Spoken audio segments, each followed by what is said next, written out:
Tínhamos combinado, a aula de hoje vai ser sobre a responsabilidade civil do Estado. Dentro da nossa ementa, traz muito sobre a responsabilidade dos agentes públicos. Então, nós vamos tratar tanto da responsabilidade civil do Estado e da responsabilidade dos agentes. Né? Lembrando que o agente público é a forma que a vontade do Estado chega até os seus administrados, ok? Espero que vocês tenham assistido às aulas até aqui, tenham lido o material. Observe que tem muita gente que não tem feito os exercícios de fixação, ok? Tem que prestar atenção para não perder a presença. Combinado? Agora vamos avançar nessa aula de hoje, que eu acho muito divertida. Vai ser pequena, bem menor que as outras, tá? Que após esse momento que teremos sobre responsabilidade civil do Estado, nós vamos passar para a aula de revisão, ok? Que teremos em breve a prova sobre essa disciplina.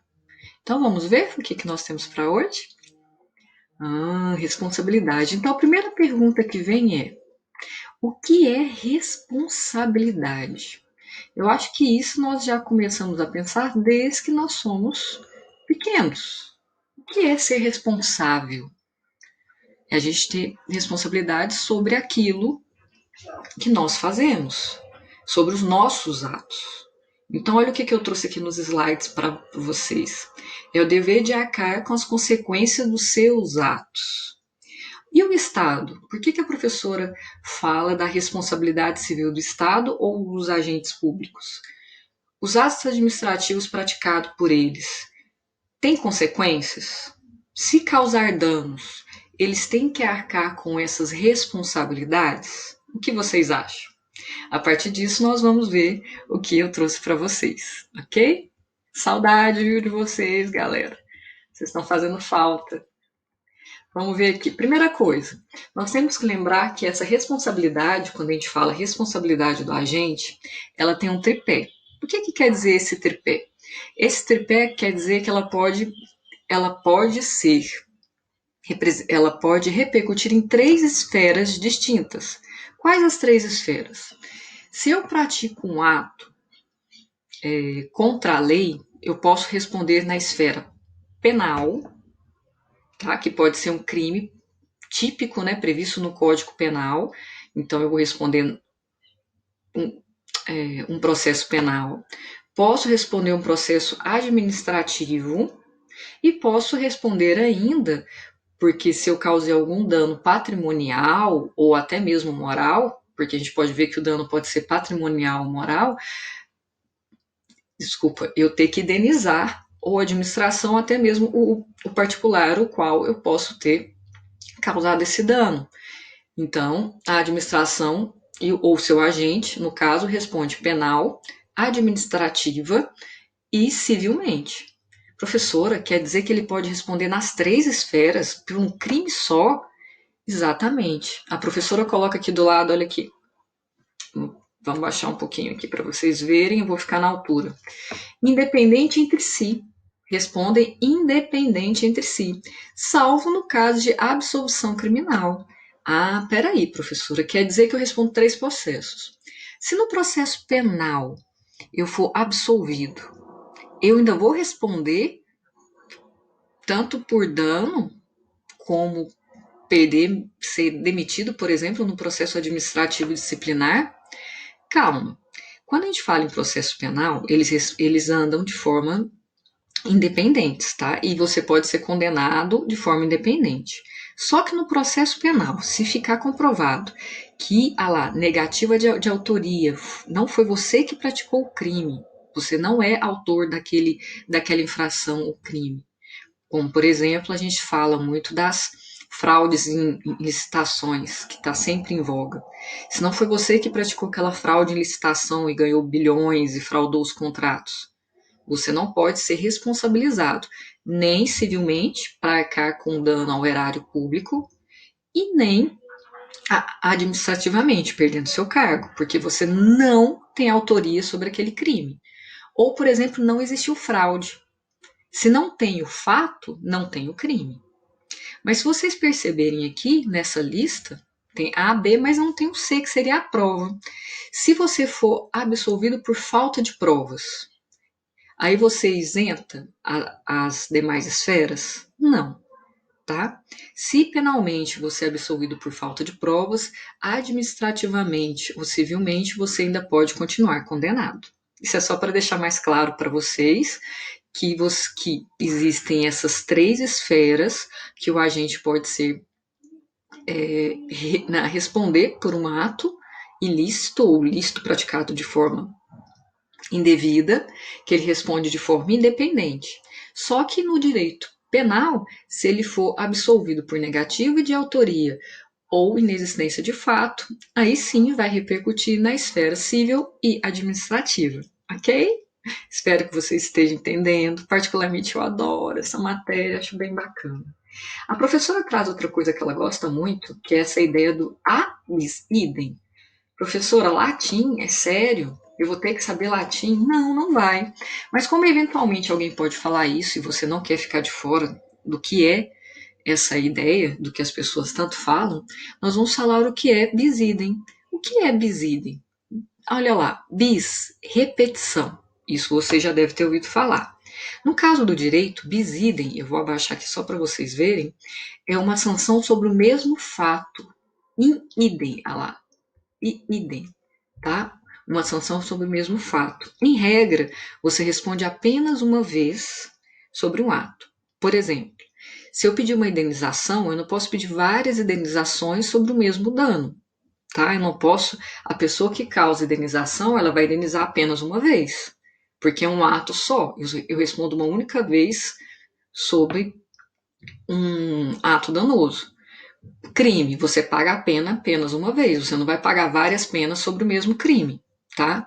Mas nesse caso, como você responde administrativamente, civilmente, penalmente, a gente fala que não há bis idem, pois tratam de esferas jurídicas distintas. É um fato só, mas você está respondendo sobre um fato, mas em três esferas distintas, que é a penal, a administrativa e civil, ok? Então não há bis idem você responder sobre o fato, mas em três esferas distintas.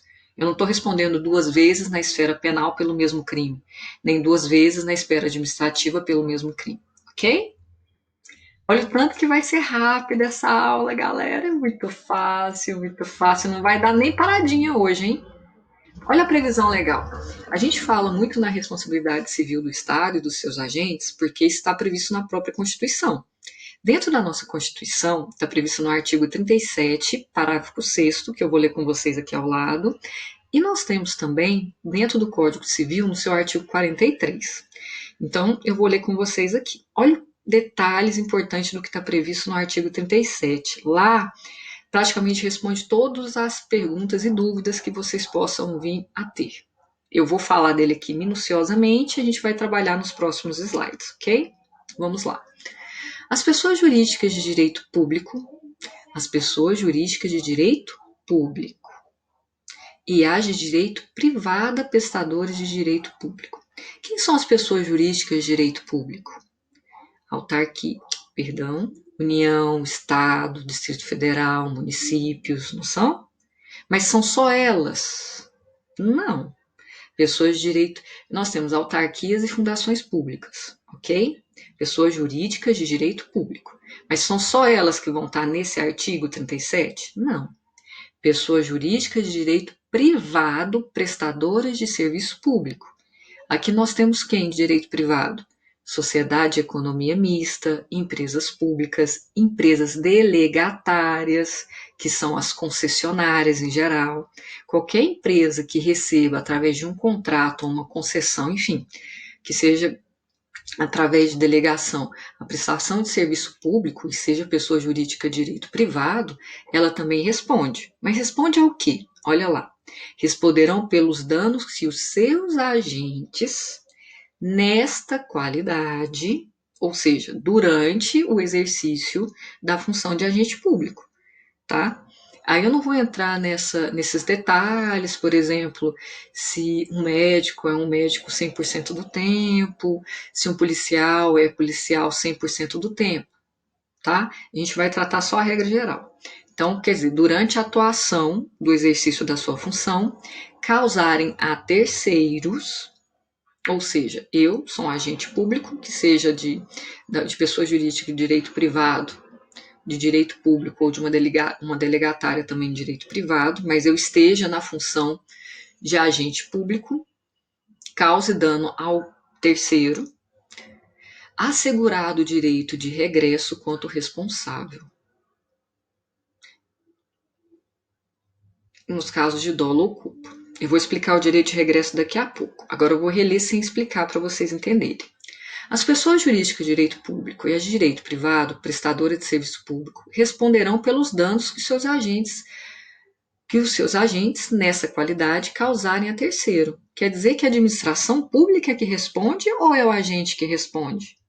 Aqui fala que é a administração pública, tá? Tanto nas pessoas jurídicas de direito público quanto as pessoas jurídicas de direito privado, que esteja atuando, que esteja fazendo serviço público, que através dos seus agentes cause dano a terceiro, garantido à administração pública o direito de regresso. Contra quem? Contra o seu agente público.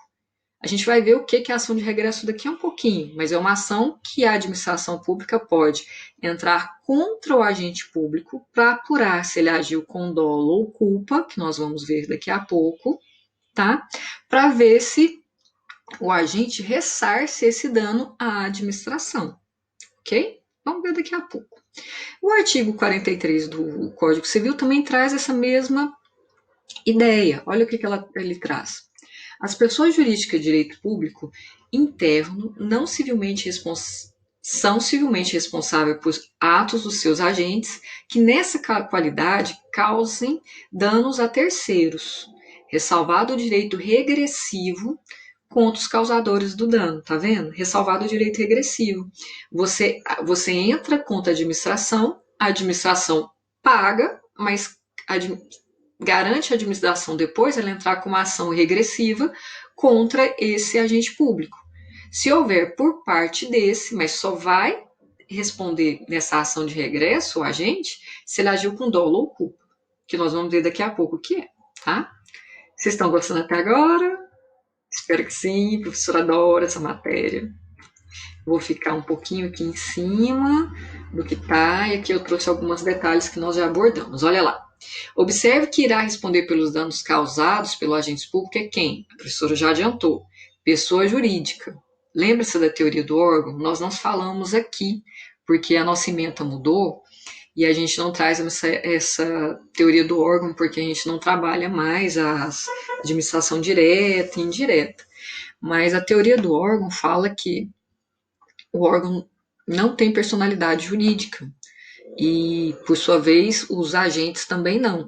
Então, a gente entra contra a pessoa jurídica ao qual o órgão pertence. Por exemplo, se vocês forem entrar com mandado de segurança contra o Instituto Federal, você vai entrar, por exemplo, porque a professora fez alguma coisa errada contra o aluno, enquanto professora. Você vai entrar contra a professora, contra o Instituto Federal.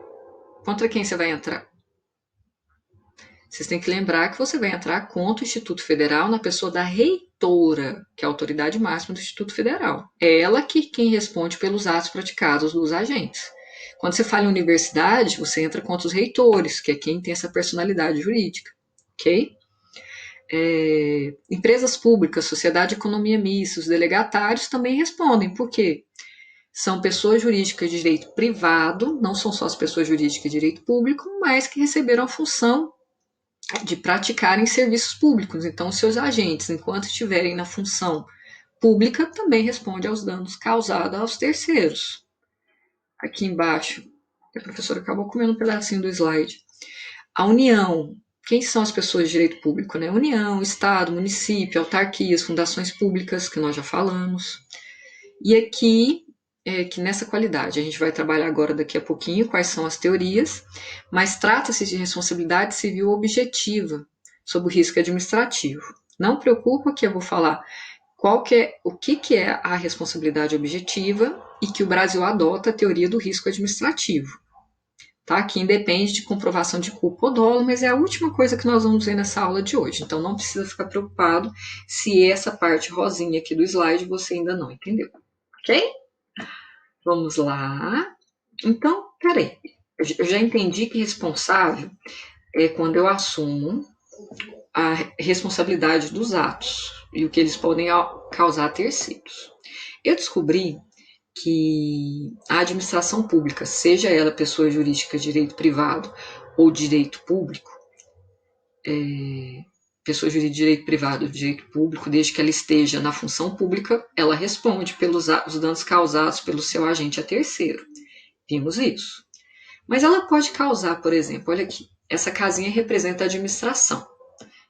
A administração, caso um dano a terceiro, ela pode causar esse dano através de uma ação, que aqui a gente trata no slide como ato comissivo, que pode ser tanto um ato lícito, eu faço uma obra, mas durante a obra eu causo rachaduras numa casa de um terceiro de boa-fé, mas era um ato lícito, eu vou arcar pela responsabilidade desse dano causado a terceiro?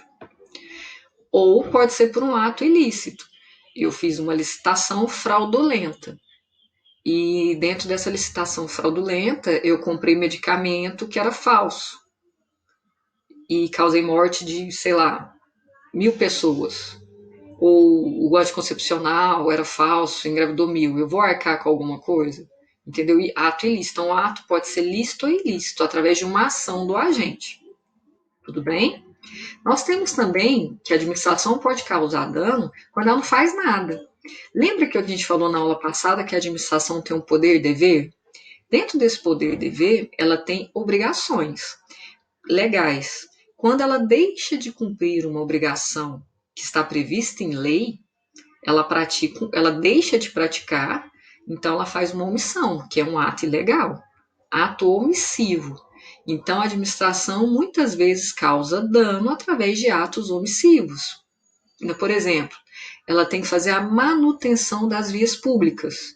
Quando a gente vê no noticiário que existem buracos nas ruas e um motociclista estava andando, caiu num buraco, morreu, ou teve traumatismo, ou caiu uma árvore em cima que já estava há muito tempo falando que estava condenada e caiu em cima de um carro por causa da chuva, ou qualquer coisa do tipo.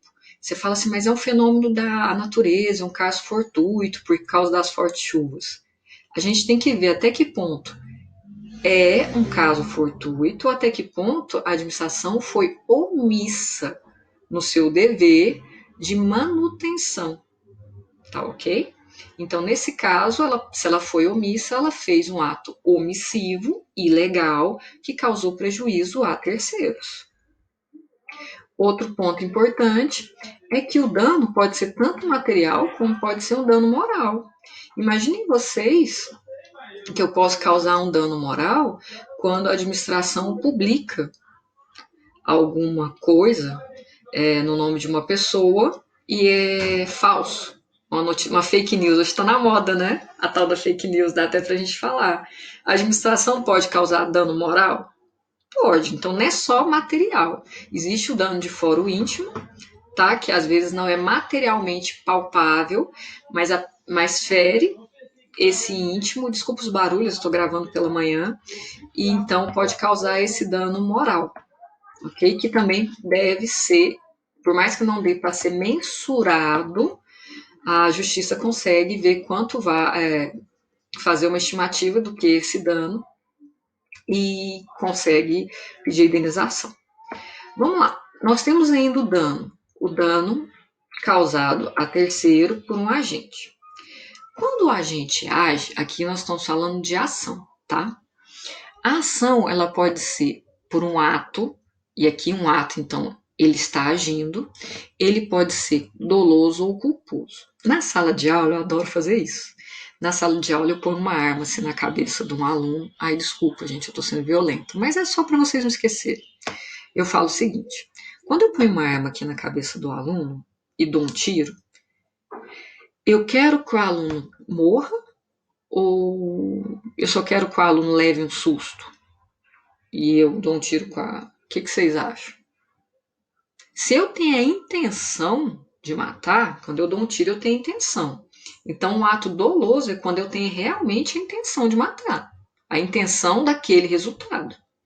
Agora, se eu pego uma arma e dou um tiro na mão do aluno, e o aluno morre porque ele era diabético ou porque no caminho para o hospital ele passa por um tiroteio, a ambulância quebra, enfim, sei lá, ele morre por qualquer outra causa. Eu tinha intenção de matá-lo? Não. Então, quando eu tenho a intenção daquele resultado, o ato é doloso. Eu tinha intenção. Estou dirigindo um carro da administração pública, tá? Quando eu estou dirigindo o carro, eu olho aquele cidadão e falo, nossa, ele é meu inimigo. Eu acelero e atropelo. Eu tenho intenção de atropelar aquele cidadão? Tenho. Diferente de culposo, quando eu estou dirigindo uma. Como é que chama? Uma ambulância do SAMU, correndo para um atendimento e por imprudência, tá? Eu furo um sinal vermelho e atropelo um cidadão.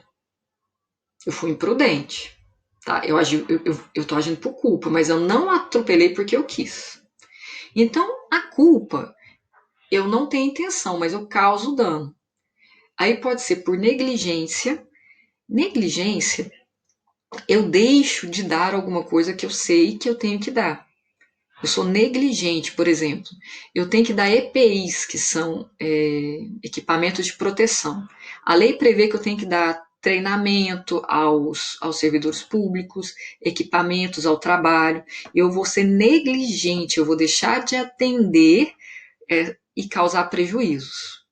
A imprudência, eu sei também que eu tenho que fazer, mas eu assumo o risco de não fazer. Eu vou dirigir bêbado, eu vou ultrapassar pelo acostamento, eu vou furar sinal, eu não quero matar ninguém. Mas eu vou, o EPI, eu recebi o EPI, mas vou deixar de utilizar esse EPI, entendeu? Eu sei que eu tenho que fazer, mas eu deixo de fazer. E a imperícia já tem a ver mais com técnica. Dentro dessa técnica, eu deixo de praticar com a técnica necessária, causando prejuízo a alguém. Eu vou fazer uma cirurgia plástica, mas não tenho uma especialização de cirurgião plástico, entendeu? Eu preciso de técnicas necessárias, mas sou imperito e causo prejuízo a alguém por falta de perícia. Por isso que é imperícia. Então, quando eu for averiguar o ato do agente, ele só vai responder se ele agiu com dolo ou culpa. Se o agente não foi negligente, não foi imprudente, não foi imperito, ele agiu dentro de todas as possibilidades, tomou todos os cuidados, por mais que ele tenha causado dano a terceiro, a administração indeniza, mas ele não vai ter que ressarcir na ação de regresso à administração. Então vamos lá. Primeira coisa, então, a gente vai ver que a administração ela responde pela teoria do risco administrativo. Dentro da teoria do risco administrativo, a regra geral, a administração ela tem responsabilidade objetiva. O que é essa responsabilidade? Ela é objetiva. Ela é tão objetiva que ela não quer saber se teve culpa ou dolo do agente. A culpa ou dolo do agente é um problema da administração com a gente, não tem nada a ver comigo. Tá? Ela é objetiva. O que eu quero saber nessa responsabilidade? Se teve uma ação do agente público, se o agente era público, que era ele que estava conduzindo o carro, e se ele causou dano. Se eu tenho um nexo entre uma ação e o dano, o nexo, se eu tenho esse nexo, a administração já responde. É só isso, tá? Olha que legal.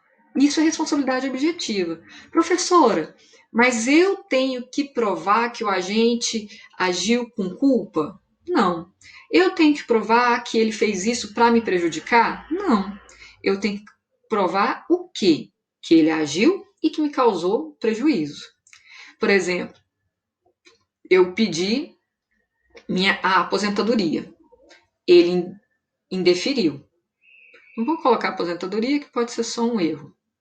Tá, eu vou. Deixa eu pensar num aqui. Eu vou provar que eu pedi. Que eu estava andando na rua.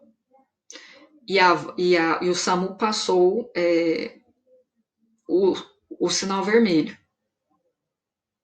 e quebrou minha perna. Pronto, melhor ainda, mais fácil ainda que esse exemplo. Estou dentro de um ônibus. O ônibus é concessionário de transporte público.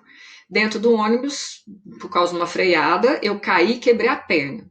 Eu quebrei a perna dentro do ônibus. Eu preciso provar que o motorista parou por causa. Não, eu só vou provar que eu estava dentro do ônibus e que eu quebrei a perna. Ação, olha lá, ação e o resultado. Não interessa o porquê, qual foi a condição que o ônibus teve que enfrentar para quebrar a perna, ok? O Estado vai ter que me ressarcir, ou tratamento, ou se eu fiquei com problema para o resto da vida na perna, danos, enfim, o Estado vai ter que me ressarcir, entenderam? Eu só tenho que provar a ação e o dano, responsabilidade objetiva. Os aspectos subjetivos de culpa e dolo fica para a administração e o seu agente. Vamos ver aqui esse exemplo, olha que legal. Aqui a professora colocou, primeiro, olha a casinha lá. A administração causa um dano ao terceiro. O terceiro pode requerer isso administrativamente. Caso dê certo, beleza. Se ele não consegue no processo administrativo, porque ele não precisa entrar automaticamente na justiça. Ele pode requerer esse procedimento administrativo. Normalmente não dá certo, mas pode requerer administrativamente. Caso ele requeira administrativamente, ele tem um prazo, uma prescrição para poder requerer esse direito indenizatório. Aqui no slide fala que o prazo são 5 anos, e eu vou mostrar a legislação no slide abaixo. Então, para eu entrar na justiça requerendo, ou até administrativamente, requerendo o dano aos meus prejuízos, para provocá-lo, que eles me indenizem, eu tenho prazo de 5 anos. Olha lá. Então, vou baixar aqui um pouquinho. Aí, o que acontece? Eu levo as provas. O que eu preciso provar? Que o ato e o resultado danoso. Eu preciso provar culpa e dolo? Não, porque a responsabilidade é objetiva. Ok? O que a justiça vai fazer? Vai analisar, vai ver a defesa do Estado, aí através de uma sentença que não cabe mais recurso, que nós chamamos de sentença transitada em julgado, que não cabe mais nenhum tipo de recurso, pode indenizar esse terceiro. Tá? Caso ele indenize esse terceiro, a administração perdeu dinheiro. Se ela perdeu dinheiro, o que ela tem que fazer? Bom, eu perdi dinheiro por causa do João atropelou fulano de tal enquanto dirigia o SAMU. Eu vou ter que entrar de qualquer jeito, lá, em disponibilidade do interesse público. Eu vou ter que entrar com uma ação regressiva ou ação de regresso. Quem entra com a ação de regresso? A administração pública. Por quê? Porque ela tem que averiguar se o agente que causou o dano a terceiro, o qual a administração já reparou, teve que reparar, agiu com dolo ou culpa. Olha lá, ação judicial de regresso contra o agente causador do dano. Essa ação, cuidado, é imprescritível. A qualquer momento a administração pode entrar com essa ação contra o agente. O agente responde perante a administração apenas nos casos. Então, lembra que eu falei mais acima? Responde apenas se ele agiu com dolo ou culpa. Agora, se ele não agiu com dolo ou culpa, ele estava dentro, por exemplo, o sinal estava verde para ele, ou não tinha como ele prever que aquela pessoa ia entrar, enfim, qualquer outra defesa, ele consegue comprovar que ele agiu com toda perícia e prudência dentro da sua direção, ele não vai responder, não vai ter que devolver o dinheiro aos cofres públicos e não responde nenhum PAD. Então, não responde nem penal, nem civil, nem administrativamente, ok? Outra situação, porque às vezes você pensa, então quer dizer, peraí, antes de eu falar com esse, só para você saber que a lei prevê que são 5 anos, eu vou ler só o segundo aqui, tá? Segundo a lei, prescreverá em 5 anos o direito de obter indenização dos danos causados por agentes de pessoas jurídicas de direito público e de pessoas jurídicas de direito privado, prestador. Eu já falei, 5 anos, fique esperto. Se você teve algum dano causado por algum agente público, no máximo 5 anos, ok? Aqui. Aí você deve pensar, professora, mas então quer dizer que todo dano causado pela administração, ela vai ter que pagar tudo. A administração vai quebrar. E a vítima nunca vai ter participado desse dano? E se ela fizer esquemas para poder viver de indenizações da administração? É lógico que a administração prevê esse tipo de coisa. E é por isso que, dentro das defesas que o Estado prevê, as excludentes de responsabilidade do Estado, ela pode falar o seguinte: a vítima pulou na frente do carro, culpa exclusiva da vítima. Se a culpa for exclusiva da vítima, o Estado não tem que indenizar, porque ele não tinha como evitar o dano, porque a culpa foi da vítima. Ou ele vai ter que comprovar que o ato omissivo, que nós vimos lá em cima, que pode causar prejuízos, né? Quando a administração deixa de fazer, foi um caso fortuito. Ele não tinha como prever aquela situação, então não é culpa da administração pública. Foi um ato omissivo. Ou pode falar, não, a administração não teve nada a ver com isso. Ele estava andando e ela estava brigando com uma outra pessoa e essa pessoa empurrou ela em frente ao carro. Não foi culpa da vítima, não foi culpa da administração, mas ela foi empurrada em frente ao carro. Entendeu? Culpa de terceiro. Então, nesses casos, a administração vai sempre tentar falar ou que foi culpa da vítima e da administração, foi culpa só da vítima, ou a administração não tinha como prever porque foi um caso fortuito ou força maior, ou foi culpa de terceiros, tá? Que sabotou. A gente está quase terminando, faltam alguns slides. Olha que legal esse daqui, tá? Regime de responsabilidade. A administração já adotou, lógico que em tempos remotos, aonde falava da teoria da irresponsabilidade. A administração administrava e, como visava o bem maior, ela não respondia por nada. Teoria da irresponsabilidade do Estado. Não dá, né? O Estado tem que responder pelos danos que causa terceiro de boa-fé. Aí nós temos que o Estado também quis falar que ele teria uma responsabilidade não objetiva, que foi o que eu disse acima, mas uma subjetiva, que se assemelhasse à responsabilidade civil, ou seja, o Estado só vai responder se ele tiver agido com culpa ou dolo. Não pode ser assim. Às vezes o Estado não age com culpa ou dolo, mas ele age e causa prejuízo a terceiro, como eu falei da construção. Está construindo uma ponte e as casas ao redor dão rachaduras. Tá? Ele está construindo, atendendo o interesse público, mas aqueles terceiros que estão ao redor sofreram rachaduras. O Estado não agiu com culpa ou com dolo no caso, foi até, não tinha como prever. E aí? Ou explode um gasoduto de algum gás imprevisível lá no fundo da obra. Aí ele não vai responder? Tá? Então essa teoria civilista, que a vítima tinha que comprovar a culpa e o dolo de tudo para que o Estado respondesse, não é adotada no Brasil.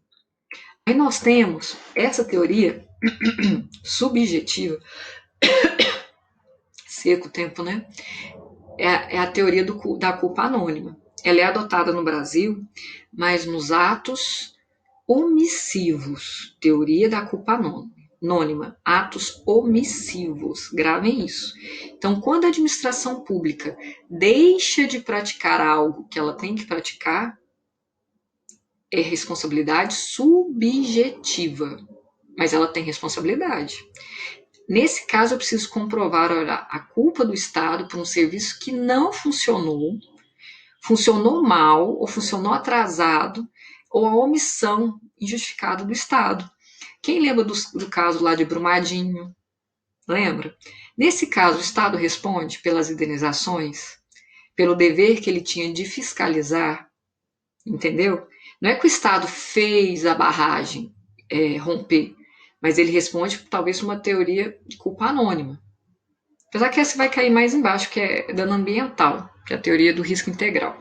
Mas quando o Estado deixa de fiscalizar, deixa de fazer aquele buraco na rua, tá? É a árvore que cai, deixou de fiscalizar. Você lembra da Boate Kiss? Que os bombeiros deixaram de fiscalizar e causaram várias mortes? Essa teoria da culpa anônima, tá?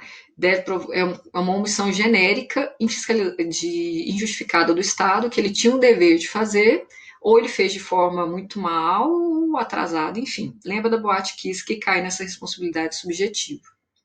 Agora, a teoria adotada pelo Brasil nas ações, nos seus atos, é a responsabilidade objetiva, que nós falamos em cima, que adota a teoria do risco administrativo.